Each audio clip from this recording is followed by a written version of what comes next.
So I want to cover these three common pitfalls that we're seeing. Just real briefly here. One, reliance on old data from a study, reserve study that's 3, 4, 5 years old. Simple reality is the inflationary rates we were using back then and looking at how costs have actually increased, it's not in line anymore. So relying on a dated study, that's going to put you at risk of underfunding.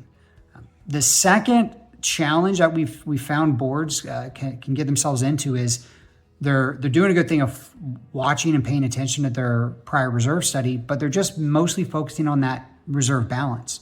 And that's just one leg of the stool. We need to think about, you may be finishing this year with the balance that was reflected in the study, but have you expended the funds that were also anticipated in that study, right? If our prior reserve study thought you were going to do a re-roofing project and then end this year with $1 million in the bank, and you haven't done the project, but you only have $1 million in the bank, you're actually severely underfunded.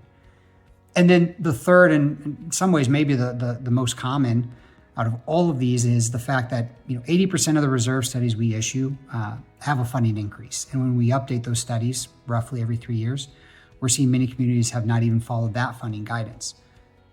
Where that really all shakes out is boards end up having to get into deferred maintenance, and that can be really challenging. Let's just think of a quick example of late 1970s condo with wood siding. We need it to be recited, but the board just don't have the funds on hand to actually undertake that project.